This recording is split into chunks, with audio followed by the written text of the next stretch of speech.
2 Coríntios, capítulo 3, nós vamos ler do versículo 2 ao 6. Do segundo versículo ao sexto versículo, nós vamos estar lendo 2 Coríntios, capítulo 3. Se você está vendo alguém do seu lado aí, que está sem Bíblia, ou que está tendo alguma dificuldade para abrir a Bíblia, por favor, ajude, tá bom? Empreste a sua Bíblia, ou ajude a abrir a dele, ok? 2 Coríntios, capítulo 3, versículo 2 ao 6. 2 Coríntios fica no Novo Testamento, tá bom? Todos já abriram, amém? Quem não abriu, misericórdia? Vamos lá então, irmãos. 2 Coríntios 3, 2 a 6, diz assim: vocês mesmos são a nossa carta, escrita em nosso coração, conhecida e lida por todos. Vocês demonstram que são uma carta de Cristo, resultado do nosso ministério, escrita não com tinta, mas com o Espírito do Deus vivo, não em tábuas de pedra, mas em tábuas de corações humanos. Tal é a confiança que temos diante de Deus por meio de Cristo. Não que possamos reivindicar qualquer coisa com base em nossos próprios méritos, mas a nossa capacidade vem de Deus. Ele nos capacitou para sermos ministros de uma nova aliança, não da letra, mas do Espírito, pois a letra mata, mas o Espírito vivifica. Amém? Os irmãos podem se assentar. Obrigada, Pai, pela Tua palavra lida. Irmãos, nós vamos pensar um pouquinho nessa noite sobre eu e você, cartas vivas para este mundo. Vamos repetir? Eu e você, cartas vivas para este mundo. Agora você vai virar para o seu irmão que está do lado. Diz para ele: eu e você, cartas vivas para este mundo. E nós vamos pensar um pouquinho sobre isso nesse texto de Paulo aos Coríntios, ok? Irmãos, hoje carta não está muito na moda, eu nem lembro qual, aliás, eu lembro qual foi a última vez que eu recebi uma carta, porque eu e o pastor geralmente recebemos cartas de vocês. Muitos irmãos nos abençoam escrevendo cartas de carinho, de amor, dizendo que nos amam, dizendo que, com muito carinho para a gente, dizendo várias coisas, de frases de amor para mim e para o pastor. Então, a gente sempre recebe cartas, mas hoje já não tem mais aquela, não é tão comum você receber uma carta pelo correio, de alguém, de algum parente e tal, porque hoje temos o e-mail, temos o WhatsApp, temos mais o quê? Eu só conheço o e-mail e o WhatsApp. Mais Instagram. Tem muitas outras coisas, mas para escrever mesmo como carta, eu acho que é mais o WhatsApp e o e-mail. Então, assim, hoje nós temos muitos outros meios. Então, carta não está tão na moda assim. Concordam comigo? Não está tão na moda assim. Mas é legal, tá? Os casais namorados escreverem carta um para o outro. Eu tenho as cartas de Rodrigo até hoje. Tudo guardadinho lá, as cartinhas que o Rodrigo escrevia, porque ele escrevia mais ou menos uma carta por dia para mim. Então, coloca aí quanta carta que eu tenho guardada, mas eu guardei todas, até a rosinha do nosso primeiro encontro lá, que a gente estava conversando, que ele pintou com tinta de carimbo no escritório lá, até essa florzinha eu guardo. Então, os casais namorados podem continuar com esse costume de escrever carta um para o outro, tá bom? Porque é legal para guardar, é legal para a gente relembrar, do começo. Mas hoje em dia isso não é tão comum. Mas na época de Paulo, quando Paulo escreve a carta aos 2 Coríntios, essa estratégia, esse meio de comunicação chamado carta era muito comum. Era assim, era o único meio praticamente que eles tinham de comunicação, era a carta escrita, e não era com caneta, gente? Era com com aquela pena, era bem mais complicado escrever uma carta. Então, as cartas eram a maneira mais comum que eles tinham para se comunicar. E esta segunda carta aos Coríntios, por acaso, é uma carta. Quando a gente fala carta, era exatamente isso. Era algo, o apóstolo, lá nesse caso aqui Paulo, mas teve Pedro, teve Tiago, teve João. Eles escreviam uma carta para a igreja. Às vezes a gente lê o livro, mas não se atenta que é exatamente isso, que era uma carta escrita para aquela igreja, para que aquela igreja fosse ali conduzida, fosse ser instruída na verdade, algum problema que Paulo ficava sabendo. Às vezes fala assim, tem que ser irmão. Às vezes as pessoas acham que é encomendado. Não, Paulo já escrevia suas cartas assim. Ele escrevia cartas para resolver problemas que ele ficava sabendo que estava acontecendo na igreja. E ele escrevia para resolver aquele problema específico da igreja. E em Coríntios não foi diferente. Para a igreja dos Coríntios, eles também estavam passando por um problema sério naquela época. E nessa carta, especificamente 2 Coríntios, um dos problemas é que estavam chegando pessoas com cartas de recomendação. E eles estavam tendo problemas em aceitar Paulo. E aí Paulo, ele escreve esse texto, que vocês são a nossa carta. Vocês são a prova que nós somos enviados de Deus. Em outras palavras, Paulo dizendo isso.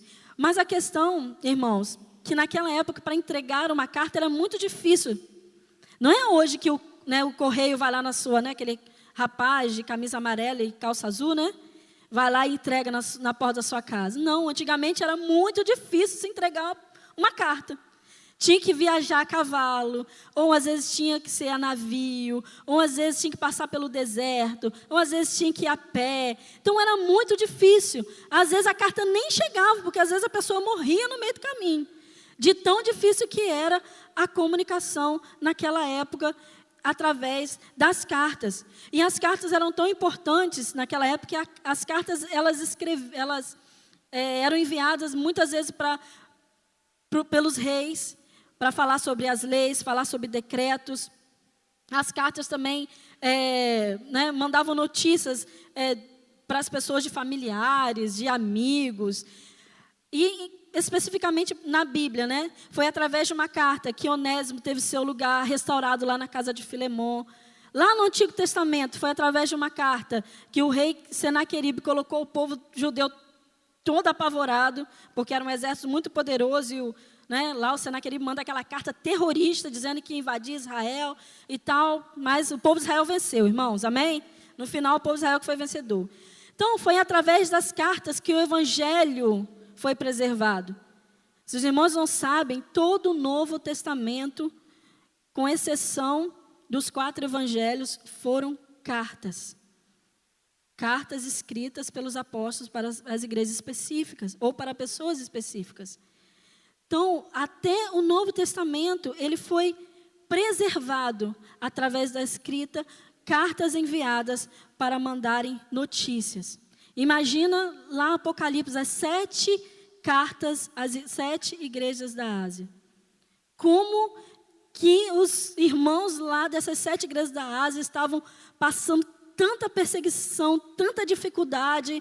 Foi naquela época onde estavam se matando muitos cristãos e a perseguição estava muito intensa. E eles precisavam de uma palavra de esperança, de uma palavra de renovo, de uma palavra para que pudesse renovar a fé deles ali. E eles recebem a carta de João. João escrevendo aquelas cartas. E como que o coração deles deve ter ficado, irmãos? De felicidade, de saber que há esperança sim, que eles podiam continuar perseverantes no Senhor, morrendo pelo Evangelho, porque ia valer a pena. E valeu a pena, irmãos? Amém? Porque se o Evangelho chegou até nós, é porque eles perseveraram. Amém? Irmãos, e dentro dessa verdade, dentro dessa realidade sobre cartas, eu quero pensar um pouquinho com você sobre isso. E de dizer, irmãos, que nós somos a carta de Deus para esse mundo. Amém? Diz isso para o seu irmão, por favor. Diga isso para o seu irmão que está do lado. Você é a carta de Deus para esse mundo. Irmãos, Paulo ele deixa muito claro isso no versículo 2 e 3. Você pode voltar lá novamente, olhar na sua Bíblia? Versículo 2 e 3 diz assim: vocês mesmos são a nossa carta escrita em nosso coração, conhecida e lida por todos. Vocês demonstram que são uma carta de Cristo, resultado do nosso ministério, escrita não com tinta, mas com o Espírito de Deus vivo, não em tábuas de pedra, mas em tábuas de corações humanos. Amém? Irmãos, o apóstolo Paulo escreve aos Coríntios algo muito relevante para os nossos dias. Imagine uma carta, o impacto de uma carta pode provocar na vida de alguém. Quando ela recebe uma notícia uma tragédia e também quando recebe também uma notícia maravilhosa. De uma forma ou de outra, ela vai causar um impacto na vida de alguém. Imagina, irmãos, o coração daqueles irmãos que recebiam as cartas lá do Novo Testamento, as igrejas que eram aconselhadas e instruídas pelo apóstolo Paulo, por Pedro, por João, por Tiago. Como ficavam aqueles corações de receber a notícia daqueles apóstolos que fundaram aquelas igrejas e depois discipulavam aquelas igrejas através das cartas que eles enviavam. E hoje, irmãos, por que eu digo que hoje é relevante isso que Paulo está falando? Hoje nós vivemos de informação o tempo todo. A nossa geração recebe muita informação diariamente. Hoje o meu filho tem mais informação do que o meu pai. Ele tem 4 anos de idade, o Asaf tem 4 anos de idade. Ele tem muito mais informação do que o meu pai tem com 70 anos de idade. Por quê? Porque acelerou a questão da mídia, a questão da tecnologia, né? Tudo isso fez com que a questão da informação fosse acelerada ao máximo. E hoje a gente não dá conta. Se a gente tiver que ler o nosso WhatsApp todo dia, a gente fica o dia inteiro sentado lendo o WhatsApp. De todos os grupos que a gente tem. Porque é muita informação. Aí a gente vai lá pro Facebook, que eu não tenho. Nunca tive. Mas quem tem sabe que se você deixar, você fica o dia inteiro naquele negócio ali. Aí tem também o Instagram também lá. E tem YouTube, tem isso, tem aquilo. É muita informação. Muita informação. Só que como eu vi hoje, muita informação vazia, muita informação que não te edifica em absolutamente nada. Muito pelo contrário, às vezes aquela informação acaba te edificando ao contrário, fazendo com que você perca aquilo que você já até tem. Por quê? Porque não te faz bem nenhum, muito pelo contrário, acaba te levando a ter pensamentos ruins, a ter pensamentos errados, a ter pensamentos contrários. Porque, irmãos, a gente recebe mais informação do mundo do que nós recebemos informação da igreja, ou seja, da palavra. Às vezes a gente reclama, né, tem culto terça, tem célula quarta, ou tem célula quinta, e tem discipulado e tal.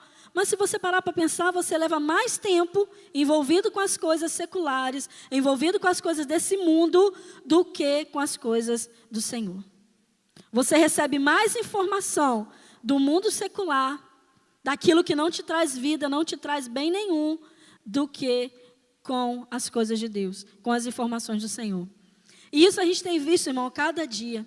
E hoje eu estava vendo lá como uma besteira, de como abrir uma melancia, com não sei quantos palitos de fósforo. Gente, o que isso edifica na vida de alguém? E assim, isso é o menor entre muitas outras informações inúteis que nós recebemos cada dia e todos os dias. Irmãos, e isso hoje é uma realidade. Por isso que a gente tem que pensar o que nós estamos comunicando no nosso dia a dia. O que você tem comunicado, irmão? Nós recebemos muitas informações. Temos recebido, e isso é uma realidade, porque o nosso mundo é movido à informação hoje. Eu não falo nem de conhecimento, mas de informação. Porque a informação é uma coisa e conhecimento é outra. E sabedoria é outra. São 3 coisas diferentes. E hoje a gente precisa cada vez mais pensar em priorizar o nosso tempo com aquilo que realmente vale a pena. Com aquilo que realmente vai trazer algo que edifique a minha vida. Deixar de lado aquilo que não presta, irmãos. Se a gente pegar o nosso dia e começar a fazer lá uma lista das coisas que a gente tem parado para ouvir, tem parado para pensar, ou tem parado para ler, ou tem parado para ver, a gente vai ver que a gente está recebendo muito lixo e deixando de receber aquilo que realmente edifica a nossa vida, aquilo que vem de Deus, a palavra de Deus, ou estar na igreja, ou estar com os irmãos, Porque, irmãos, se a gente não tiver prazer de estarmos entre irmãos, ou de estarmos com os irmãos aqui, como é que você vai para o céu? Se no céu você vai viver exatamente essa vida, viver com os Irmãos, não vai dar para você viver isolado. Não tem como. A nossa vida vai ser isso aqui, irmãos, no céu. Vai ser a comunhão com os irmãos, vai ser a comunhão com a igreja de Jesus, os salvos. Não só a gente, né, gente? Muito mais do que nós estamos aqui. Mas vai ser exatamente isso aqui. Melhor, né, gente? Amém? Muito melhor do que isso aqui. Mas a comunhão, de estarmos juntos. A comunhão da célula, a comunhão do culto coletivo, da celebração, a comunhão do discipulado 1 a 1. O céu vai ser muito mais do que isso. A gente vai ficar lá 24 horas juntinhos lá. Ninguém vai para a sua casa, né? Nós vamos estar lá 24 horas em comunhão com Deus, em comunhão com Jesus, em comunhão com o Espírito Santo, e em comunhão com o nosso irmão. Então não dá, se você quer ir para o céu, você precisa começar a aprender a viver em comunhão aqui. A igreja aqui de Jesus, aqui na terra, é um estágio. Se você não consegue viver com o irmão aqui, por que você acha que você vai conseguir conviver com o irmão lá no céu? Então nós precisamos buscar isso cada dia mais, amém, irmãos? Irmãos, entender que nós somos cartas vivas de Deus começa compreendendo a necessidade de algo muito sério na vida de cada um de nós.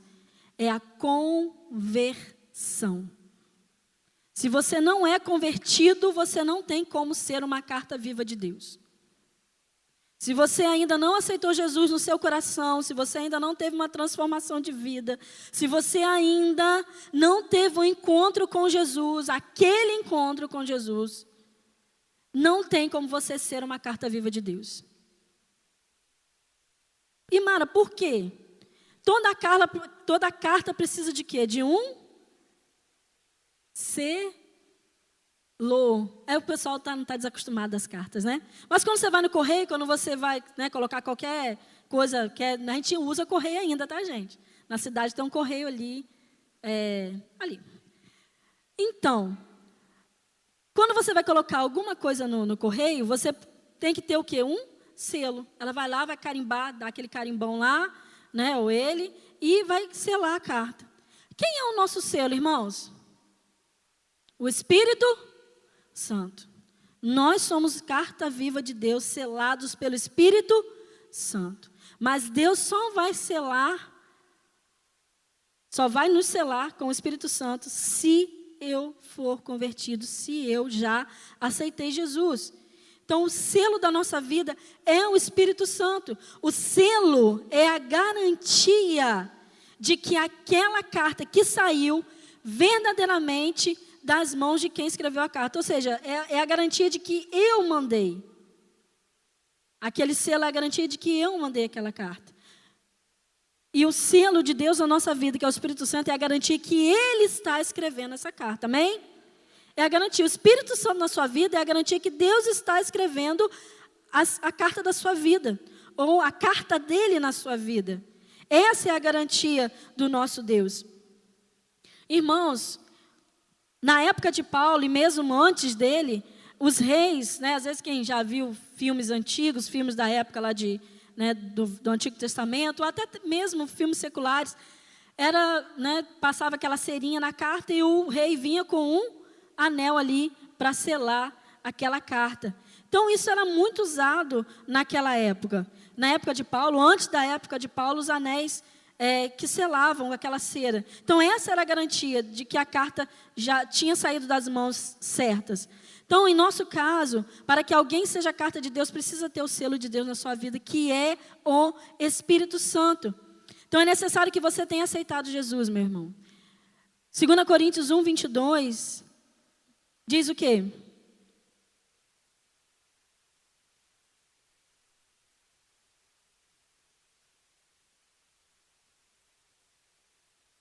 Nos selou como sua propriedade. Você é a propriedade de quem, meu irmão?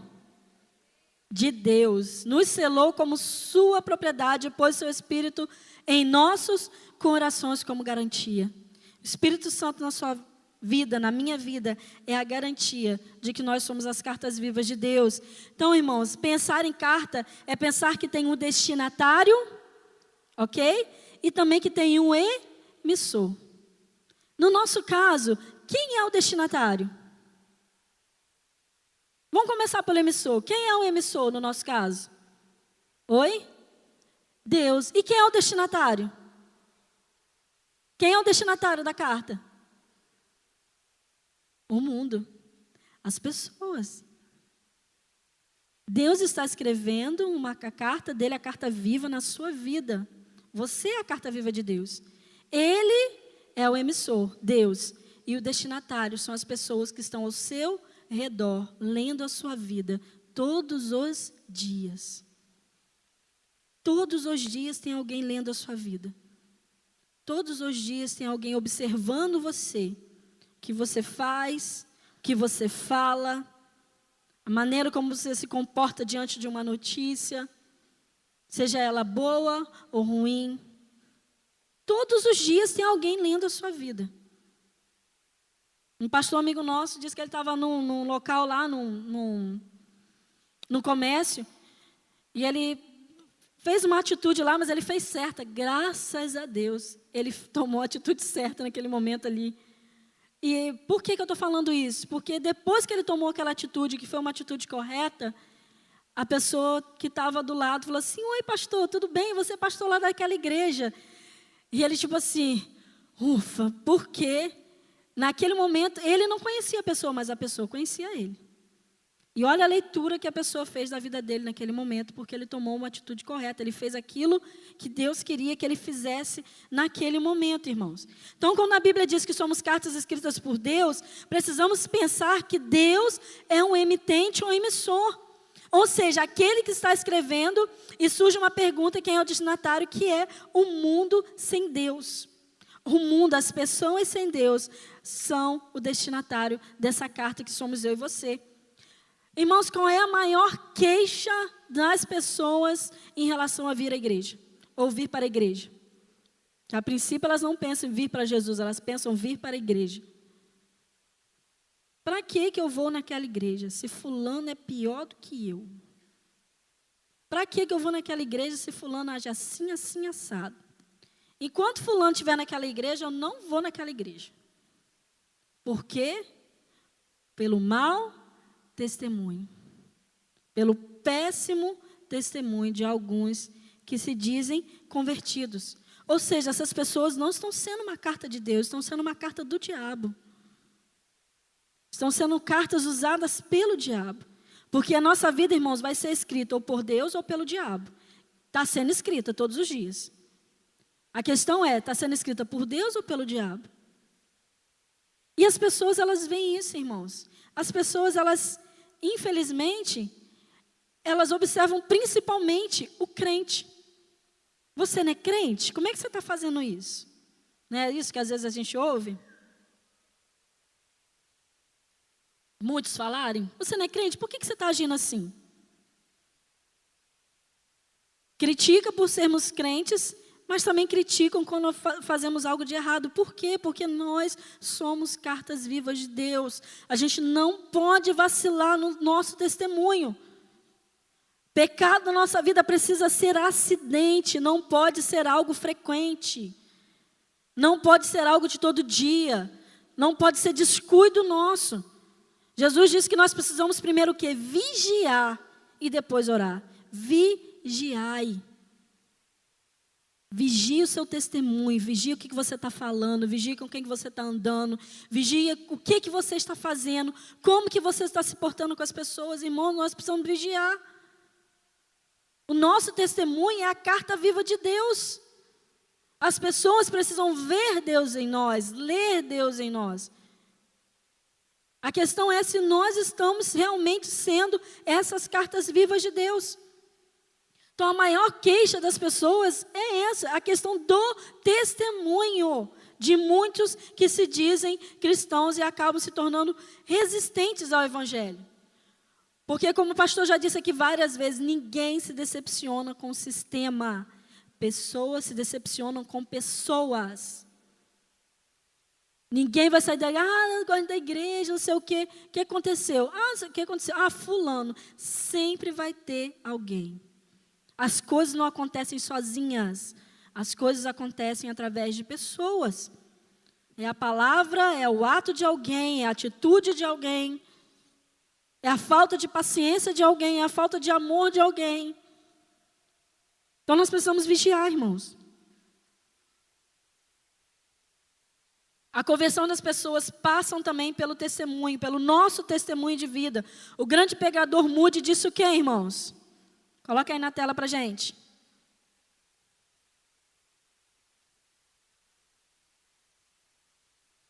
Vamos ler de novo, mas com vontade, amém?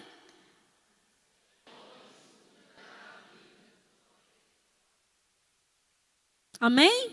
De 100 homens, um vai ler a Bíblia. 99 vão ler a sua vida.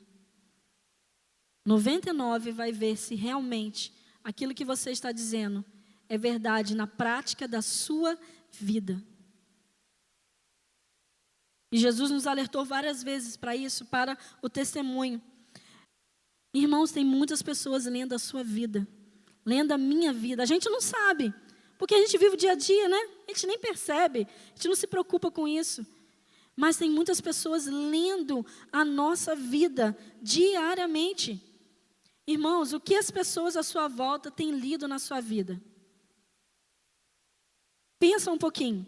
Será que aquilo que elas leem na sua vida traz morte ou vida para elas? O que a leitura da sua vida traz para as pessoas que estão à sua volta? As edificam ou as destroem? O que as pessoas estão lendo na sua vida, edificam a essas pessoas ou as destroem? As levam para mais perto de Deus ou as afastam de Deus? O que as pessoas estão lendo na sua vida hoje, através do seu testemunho, incentiva a essas pessoas a seguirem Jesus, a irem para a sua célula, a virem para a nossa igreja, a terem as suas vidas transformadas pelo poder de Deus? Quando as pessoas leem a sua vida, o que elas têm vontade de fazer? O que elas decidem fazer?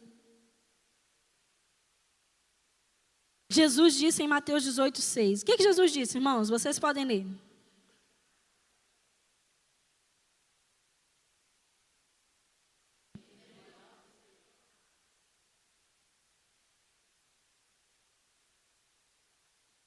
Forte isso, né?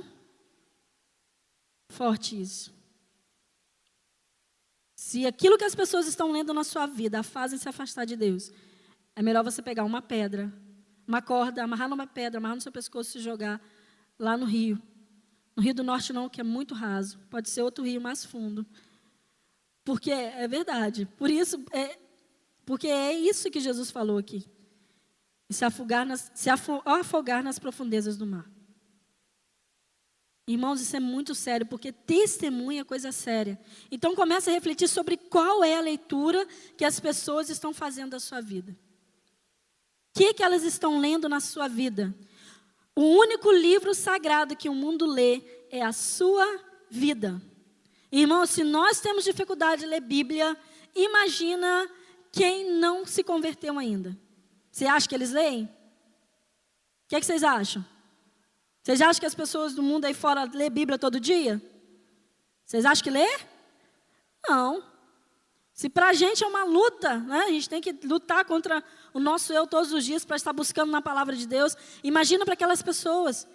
Quando às vezes a gente conversa com umas pessoas convertidas hoje né, que tiveram uma experiência com Jesus e elas contam, meu Deus, eu não li a palavra.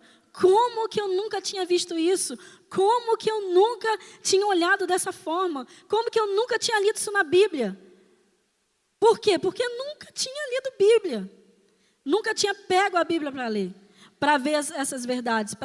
Porque a verdade liberta, amém? A verdade liberta. E as pessoas não são libertas porque elas ainda não conhecem a verdade. E a verdade elas só vão conhecer através das nossas vidas. Com a leitura que elas fazem das nossas vidas todos os dias. Porque o único livro sagrado que essas pessoas leem é a nossa vida. Nós somos a Bíblia de Deus. Amém, irmãos? Nós somos a Bíblia através das nossas atitudes. Até essas pessoas poderem realmente entenderem que é necessário buscar a palavra de Deus. Segunda verdade, qual é, irmãos? Vamos ler juntos? Não é a nossa história que o Senhor quer contar, mas a história do Espírito Santo em? Amém? não é a nossa história que o Senhor, que Deus quer contar, mas a história do Espírito Santo em nós. Versículo 5, vamos voltar lá na palavra de Deus? Versículo 5.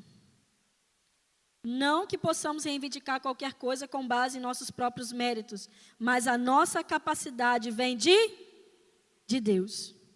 A nossa capacidade vem de Deus.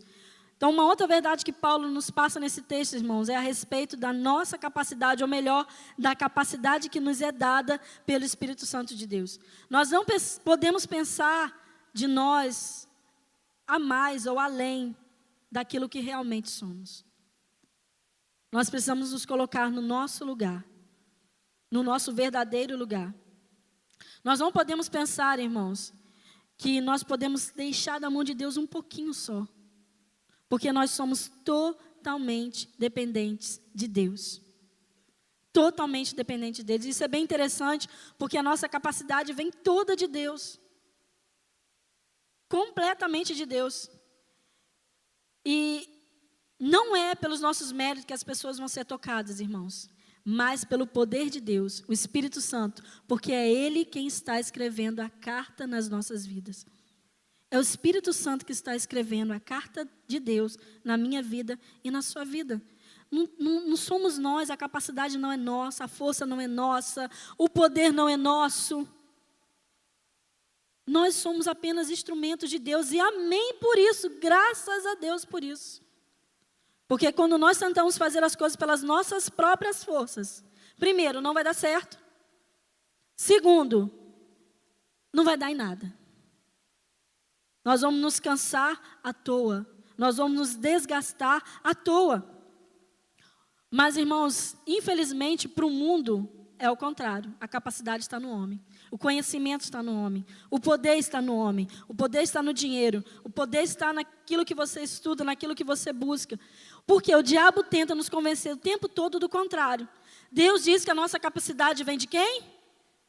Vem de quem a nossa capacidade, irmãos? De Deus. E o diabo tenta nos convencer o tempo todo que a nossa capacidade vem de quem? De nós mesmos. Porque foi assim que ele fez com Eva. E ele vem fazendo isso o tempo todo com cada um de nós, todos os dias. Tentando te convencer que a capacidade é sua, que a força é sua, que você pode, que você vai, que você consegue, sem Deus. E ele consegue fazer isso com muitos aí fora, e infelizmente até mesmo com muitos aqui dentro.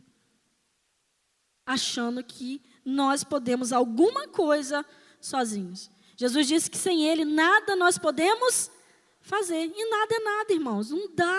Não dá para fazermos nada sem Deus. Então entender que dependemos totalmente de Deus é muito importante. Porque por mais que nós saibamos disso, por mais que nós falemos isso o tempo todo, por mais que porque nesse culto se prega o tempo todo, por mais que a gente tente fazer com que as pessoas pensem isso, mas as nossas atitudes, muitas vezes, mostram diferente disso. Mas a gente fala com a boca que depende de Deus, mas com as nossas atitudes, a gente quer resolver as coisas sozinhos. Com as nossas atitudes, a gente quer de qualquer jeito, a gente ora, mas não descansa. A gente ora, mas infelizmente a gente quer resolver, vai lá na frente para tentar resolver do nosso jeito. Isso não é depender de Deus, isso não é descansar em Deus. Esquecemos, irmãos, que precisamos acessar o tempo todo o portal da oração. O pessoal da intercessão que está na classe tem entendido isso cada dia mais. A oração é trazer Deus, a presença de Deus para aquela situação. É pedir para Deus interferir naquela situação. Irmãos, e sem oração Deus não vai interferir. Se você não convidar Deus para interferir naquela situação, se você não convidar Deus, se você não descansar em Deus, Deus não vai interferir naquela situação. Nós precisamos acessar esse portal todos os dias, o tempo todo. Porque nós dependemos de Deus o tempo todo, em todas as coisas. Nós esquecemos que nós precisamos usar as armas certas. As armas de Deus. E não as nossas armas. As nossas armas não podem contra o diabo. Porque a nossa luta não é contra a carne nem contra o sangue.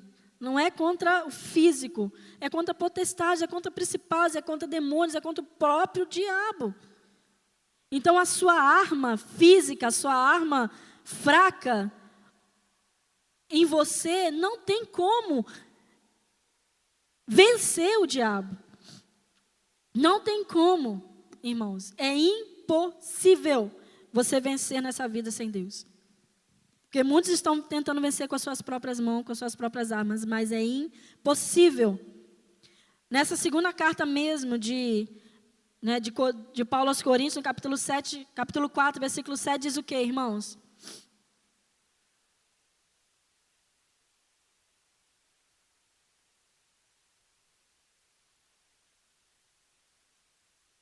Vamos ler mais forte, irmãos? Amém? A palavra de Deus, vamos lá?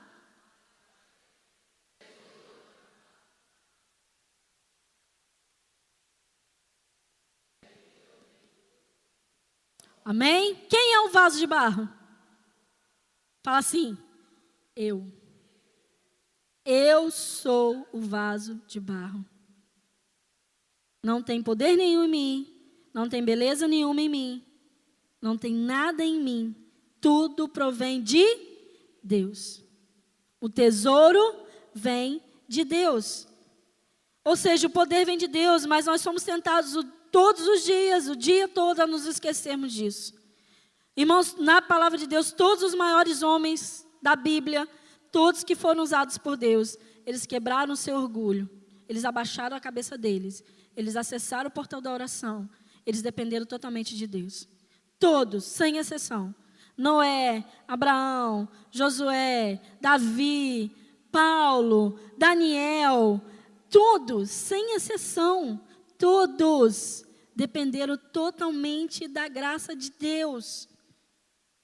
Todos eles tiveram a sua história escrita, eles são uma verdadeira carta escrita de Deus, carta de fé, carta de confiança, carta que vale a pena servir a Deus, amém? Amém, irmãos? Vale a pena servir a Deus. Se não for para servir a Deus, irmãos, não vale a pena viver. Se não for realmente para entregarmos as nossas vidas diante do Senhor, não vale a pena viver. Se você está vindo aqui na igreja só para sentar nessa cadeira, porque você não tem nada para fazer no domingo, não vale a pena você estar aqui. O nosso objetivo aqui, irmãos, é que a cada dia você seja equipado para que você possa ser essa verdadeira carta escrita pelo Espírito Santo de Deus. Para que as outras pessoas possam ler na sua vida. Para que as outras pessoas possam ver Jesus na sua vida. Irmãos, essa é a única maneira de sermos capacitados todos os dias por Ele. Escritos por Ele, sendo capacitados por Ele. Atos 4, 29 diz o quê, irmãos? Bem forte, hein?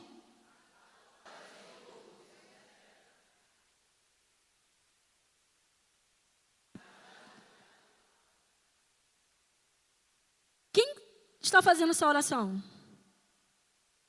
A igreja de Jesus, a igreja primitiva, depois dos apóstolos serem presos e serem soltos pelo poder de Deus. Talvez se fosse eu e você, nós íamos ficar com medo de voltar a anunciar o evangelho. Mas os apóstolos, eles pedem ao Senhor, considera as ameaças deles e capacita os teus servos para anunciarem a tua palavra corajosamente. Isso quer dizer que eles não estavam com medo? Eles poderiam até estar com medo. E provavelmente estavam, porque eles pedem a Jesus, a Deus, para capacitarem. Para os capacitarem. Com coragem. Para poderem continuar pregando o evangelho. Porque a capacidade, irmãos, vem de Deus, não é nossa. Nós podemos até construir muitas coisas, edificar algumas coisas com a nossa capacidade. Podemos fazer grandes feitos, ou às vezes até falar para alguém que o nosso carisma, como acontece até de muitos pregadores, são carismáticos, aquela coisa toda. Mas, irmãos, nada disso tem valor. Tudo que é edificado na força do nosso braço nunca poderá ser sustentado espiritualmente. Nunca. Mais cedo ou mais tarde vai cair. Tudo aquilo que você fizer pelas suas próprias forças, mais cedo ou mais tarde, vai desmoronar. Desmoronar. Vai cair. Porque não tem base. A única base que nos mantém de pé é o nosso Deus. Amém? A única base da nossa vida é o nosso Deus. Então nós precisamos ser totalmente dependentes deles, porque é Ele quem nos capacita. Você e eu somos apenas uma folha de papel, em branco. Nada em si mesmo. O que vale mesmo é o que está sendo escrito nessa folha de papel. É o que está sendo escrito nessa folha de papel. Moody diz também, quando um homem não tem nenhuma força, se ele se inclinar diante de Deus, ficará poderoso. Mas só se inclinar diante de Deus, sem humilhação, diante da presença de Deus, não tem poder nas nossas vidas. Não tem como ter poder nas nossas vidas. Não somos o melhor papel que Deus encontrou para escrever, irmãos. Mas Ele fez isso porque Ele é bom e misericordioso comigo e com você. Não se ache o papel. Nós não somos o melhor papel. Mas Ele é misericordioso, por isso que Ele escolheu escrever em nós. A caneta de Deus para a vida do crente é o Espírito Santo. Então não é o papel da carta que chama a atenção, mas é o que está sendo escrito. E quem está escrevendo essa carta é que chama a atenção. Irmãos, o que uma pessoa espera encontrar na nossa vida quando ela lê como uma carta? Informação, consolo, alívio, alegria, respostas. O que ela espera encontrar na sua vida? Eu creio que tudo isso e muito mais. Creio também que a coisa principal que alguém deseja encontrar numa carta são os sentimentos de quem está escrevendo. E quem está escrevendo na nossa vida é Deus. É o Espírito Santo dele. É Ele quem está escrevendo nas nossas vidas em uma história de amor. A história de Deus é uma história de amor. Não é qualquer historinha. Os meninos gostam muito, o Azaf e Thay gostam muito que leem aquelas historinhas para eles. Milena estava até lá em casa ontem, foi a vítima de ontem, para ler a historinha para eles. E eles gostam muito de que a gente conte essas histórias. Mas não é uma historinha de carochinha, não é uma lenda, não é um conto de fadas, não, é uma história real, uma história que a gente pode confiar. É uma história de amor que Deus está escrevendo em nossas vidas. Amém, irmãos? Então, irmãos, o que vai impactar uma pessoa não é exatamente as palavras que falamos, ou mesmo a história que contamos sobre a nossa vida. O que vai impactar e transformar a vida de alguém à nossa volta é o poder do Espírito Santo se manifestando no nosso viver. O que vai impactar a vida de uma pessoa é o poder do Espírito Santo na sua vida. Não é o que você fala, meu irmão. Não é. Mas é você viver a palavra de Deus na sua vida. É você viver aquilo que você tem aprendido com Deus, nos tornando semelhantes a Jesus. O apóstolo Paulo diz que somos uma carta escrita por Deus, não com tinta, mas com o Espírito do Deus vivo. E isso é muito poderoso, irmãos, porque o Espírito Santo está escrevendo em nossos corações todos os dias, o tempo todo, para que todos que estão à nossa volta possam ler a nossa vida. O Espírito Santo revela o Pai, o autor, o emitente dessa carta, que somos nós. E o Espírito Santo opera nesta obra, que é a nossa vida, para nos tornarmos semelhantes a Jesus. O objetivo do Espírito Santo é fazer de você e eu iguaizinhos a Jesus. Quem quer ser igual a Jesus aqui? Amém, irmãos? Então, por isso você precisa vigiar. Vigiar. O que está sendo escrito na sua vida? Quem está escrevendo a carta da sua vida? É Deus ou é o diabo? É o Espírito Santo ou é o diabo? Porque alguém está escrevendo. Você só precisa entender ou refletir quem é que está escrevendo. A questão é, o que você tem permitido o Espírito Santo escrever em seu coração, irmão?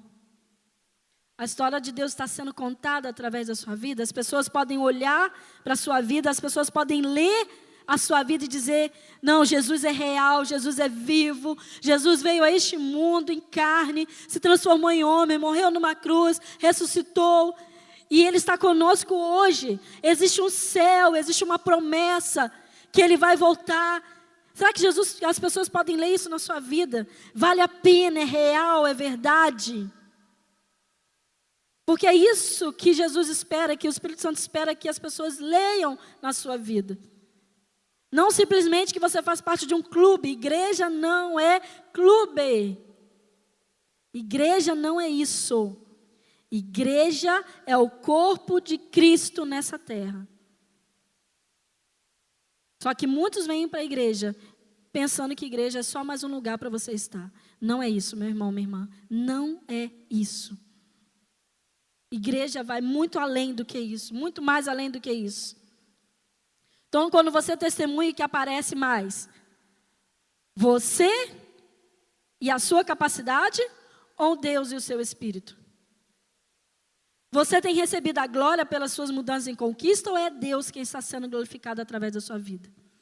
Quem aparece mais? Você ou o Espírito Santo de Deus na sua vida? Quem é que está ficando mais famoso? É você, as suas atitudes ou aquilo que o Espírito Santo quer fazer da sua vida? Terceira verdade, irmãos, importante, que nós precisamos entender nessa noite através desse texto. Como toda carta, temos um propósito. O nosso propósito é fazer o quê, irmãos? Vamos todos juntos? Qual é o nosso propósito? Revelar a nova aliança. Você não está sendo escrito à toa, você está sendo escrito com um propósito. E o seu propósito é revelar a nova aliança. Estamos sendo escritos todos os dias com esse propósito, sermos ministros da nova aliança.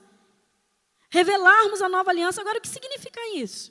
O que significa ser ministro? O que significa a nova aliança? O que é isso? Irmãos, ministro na palavra de Deus, na Bíblia, é aquele que serve a Deus e ao próximo. Ministro é isso, é servir. É aquele que é diácono, aquele que é servo. E quando a gente fala diácono, não é só o corpo diaconal, não. São todos que servem na casa de Deus. Todos são ministros. Aqueles que já aceitaram Jesus, já receberam o selo do Espírito Santo. Todos são ministros. E ministros de quê? Da nova aliança. E o que é a nova aliança? A nova aliança, irmãos, é a salvação em Cristo Jesus. Amém? Amém, irmãos? A nova aliança é a salvação em Cristo Jesus. Jesus disse lá em Mateus 26, 28, essa é a aliança, é o meu sangue. É o meu sangue que vai ser derramado por vós. Toda vez que nós celebramos a ceia, nós nos lembramos disso.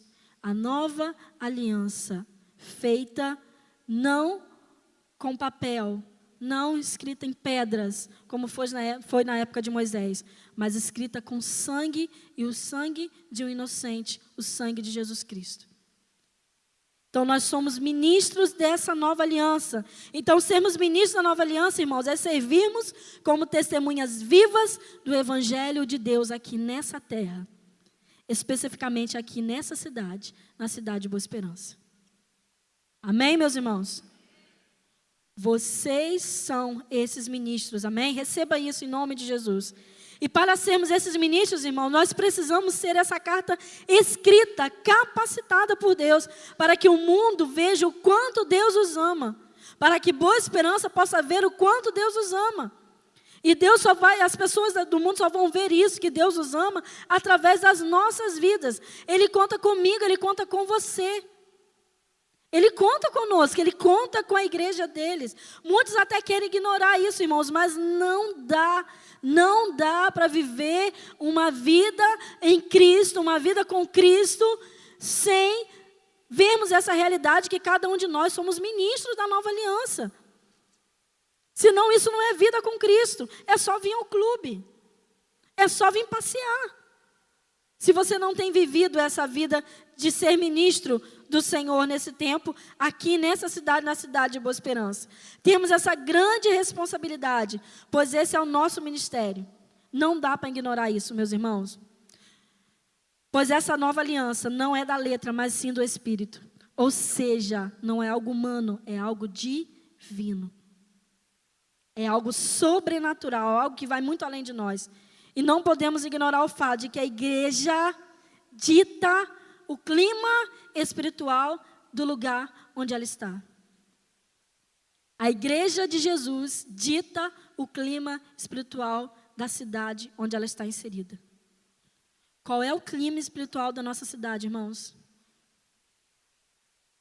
Qual tem sido o clima espiritual da nossa cidade?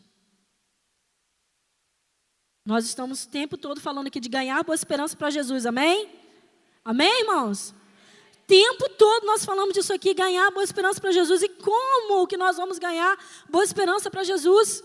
Nós precisamos ditar o clima espiritual dessa cidade, ou seja, nós precisamos falar para os demônios que estão dentro dessa cidade, para as potestades que estão dentro dessa cidade, para as hostes celestiais que estão aqui dentro dessa cidade.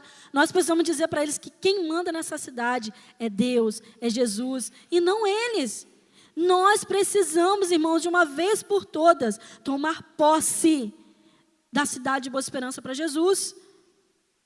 Porque quem dita o clima espiritual das cidades é a igreja, não é o diabo. Só que nós precisamos tomar posse disso e avançar. Muitos ainda estão com medo de testemunhar, e com medo de falar de Jesus, com medo de serem essa carta viva. Com medo. Nós não precisamos e nem podemos ficar acuados. Nós precisamos avançar e dominar essa cidade em nome de Jesus. Para o bem de todos nós, dos nossos filhos. Porque nós estamos vendo como que o mundo tem caminhado cada vez mais, a passos largos para o abismo e para o inferno. E a gente vai ficar parado sem fazer nada? A gente precisa avançar, irmãos, no nome de Jesus. E nós não podemos ignorar o fato que a igreja dita esse clima espiritual da cidade. Nós, como igreja de Cristo, decidimos o que vai crescer nessa cidade e o que vai desaparecer dessa cidade em nome de Jesus.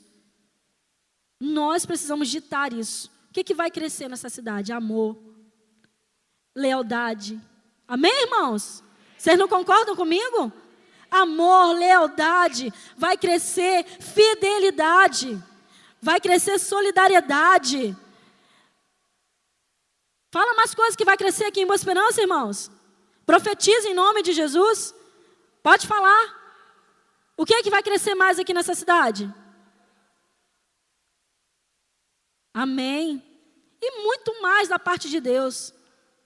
Agora, em nome de Jesus, vai desaparecer dessa cidade infidelidade, adultério, vício, prostituição, pedofilia, roubo, corrupção. Vai desaparecer no nome de Jesus dessa cidade. No nome de Jesus. Mas para isso o evangelho precisa prosseguir no nome de Jesus. Para isso o evangelho precisa avançar. Para que cada pessoa nessa cidade seja um convertido a Jesus. Para que o reino de Deus possa vir sobre a cidade de Boa Esperança, irmãos. Mateus 16, 19 e 18, capítulo 18, versículo 18 diz que a igreja tem esse poder de ligar e desligar. Então está faltando eu usar esse poder, irmãos. Está faltando. Vamos avançar com as nossas células em nome de Jesus. Para que o evangelho possa crescer mais ainda dentro da nossa cidade. Imagina, irmão, se tivesse, alguém tivesse aqui descoberto aqui, vamos colocar aqui, vamos usar o Rômulo aqui. Se Rômulo tivesse descoberto a cura do câncer, descobriu a cura do câncer. Rômulo, como é um homem de Deus, em nome de Jesus, ele não ia querer ficar com essa informação só para ele. Ele ia querer fazer com que essa notícia chegasse a todos, de todo mundo. Como que é a cura do câncer? Passar a cura do câncer. Logo assim passaria e-mails, faria vídeos e aquela coisa que vocês todos já sabem. Só que, irmãos, o mundo eles tem um câncer e esse câncer é o pecado. E a cura desse câncer é Jesus. E quem tem a cura somos nós. E nós precisamos proclamar essa cura. Porque se Rômulo tivesse, qualquer um de vocês aqui tivesse a cura do câncer, vocês fariam isso. Mas nós já temos a cura para o câncer, que é o pecado. Então a gente precisa avançar, fazer da mesma forma, pregar o evangelho de Jesus, sermos cartas vivas. Seja apenas um crente fiel, você já vai estar assim, arrebentando a boca do balão. Só em você dar um bom testemunho. Só em você ser crente de verdade dentro da sua casa, no seu trabalho, na sua escola, na sua célula. Só em você realmente ser um crente de verdade ali, você já vai estar arrebentando. As pessoas já vão estar lendo a sua carta, a carta que é a sua vida, já vão estar lendo essa carta à sua volta e já vão se converter a Jesus, porque elas vão querer o mesmo Deus que você serve.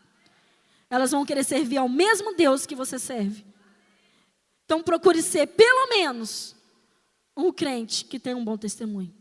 Pelo menos um crente que realmente represente bem a Deus nessa terra.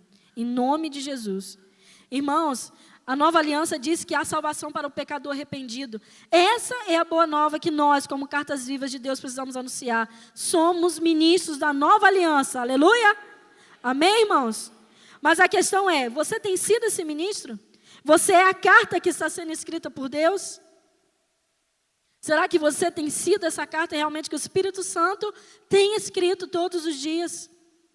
Que as pessoas podem olhar para a sua vida, ler essa carta e dizer que Deus é real e que vale a pena servir esse Deus. Porque é isso que as pessoas precisam e querem ouvir. As pessoas querem vida. As pessoas querem algo que vale a pena. Elas estão buscando em qualquer coisa. Qualquer fitinha, qualquer imagem, qualquer reza, qualquer mentira que vem por aí, qualquer religião falsa. Um dos testemunhos de Cid Guerreiro que eu achei interessante, nem todos conhecem Cid Guerreiro, foi mais da época, mais para trás aí, mas é um cantor baiano e hoje está convertido na Igreja da Paz. Ele esteve até aqui na nossa cidade, há um tempo atrás. E ele falou, gente, naquela época do mundão, eu queria Deus. Eu queria Deus. Eu procurei Deus em todos os lugares que eu poderia encontrar, mas eu não achei. Que eu pensei que poderia encontrar, mas eu não consegui achar. Foi quando, então, ele encontrou Jesus. Foi quando, então, ele aceitou Jesus. Então, as pessoas querem Deus. Muitas vezes não sabem como, onde, mas elas querem Deus. E nós estamos aqui para apresentar esse Deus em nome de Jesus para as pessoas. Apresentar Jesus para as pessoas. A cura para as pessoas. Irmãos, não dá para ser ministro se você não for a carta pelo Espírito do Deus vivo. E não em tábuas de pedra, mas em tábuas de corações humanos. Porque além de sermos uma carta escrita, nós também somos usados para que outras pessoas sejam cartas escritas. Nós somos instrumentos de Deus para que outras pessoas também sejam cartas escritas pelo Espírito Santo de Deus. Nós precisamos ser esse instrumento. E você pode fazer isso através de discipulado, da célula, no seu trabalho, na sua escola, na sua família. Porque Deus capacitou cada um que está aqui, que já aceitou Jesus. Deus já te capacitou. Você já tem essa capacidade em você, se você já é um convertido em nome de Jesus. Jesus já está escrevendo, mas você precisa, cada dia mais, deixar que Jesus escreva. Dar liberdade para o Espírito Santo escrever na sua vida. Uma vez que você aceitou Jesus, já foi selado pelo Espírito Santo. Seja uma Bíblia andante. Seja uma Bíblia andante. Onde quer que você esteja, onde quer que você vá, onde quer que você... ali no seu convívio social, seja a Bíblia que as pessoas que não têm Jesus vão ler. Porque elas precisam disso, elas necessitam disso. Amém, irmãos? Para concluir, Paulo termina o versículo 6 dizendo assim: pois a letra mata, mas o Espírito faz o quê?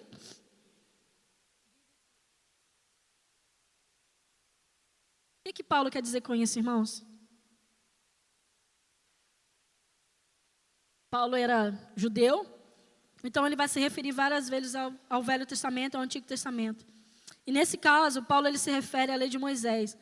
Ou seja, para viver debaixo da lei, você precisa cumprir toda a lei, o que é impossível. Então, a lei de Moisés, a lei do Antigo Testamento, só veio dizer para mim e para você que nós, sozinhos, não conseguimos. Ninguém consegue cumprir toda a lei. Se nós dependêssemos de cumprir a lei, nós já estaríamos no inferno. E Paulo ele diz isso. Deixa isso aqui bem claro. Então a lei mata, porque ela não pode te dar vida por ela mesma. Mas o Espírito Santo de Deus, ele vivifica. Ou seja, o Espírito Santo torna vivo tudo o que ele toca. Nós somos salvos pela graça de Deus. Você não é salvo porque você faz alguma coisa para Deus, ou porque você pode dar alguma coisa para Deus. A nossa salvação não vem disso, a nossa salvação veio pela graça. Nós servimos a Deus como prova de gratidão, mas não para sermos salvos. Porque você não pode dar nada para Deus que Ele já não tenha. Absolutamente nada. Mas o Espírito vivifica. Precisamos nos encher da palavra de Deus. Precisamos escolher fazer esse depósito da palavra de Deus todos os dias. Mas nós também precisamos escolher nos encher por meio da oração intensa e contínua, da santificação. O conhecimento das Escrituras é muito importante. Mas o conhecimento precisa receber a vida do Espírito Santo para que se torne vivo para nós e vivo em nós. Nós precisamos disso, irmãos. 1 João 5,12 diz o quê?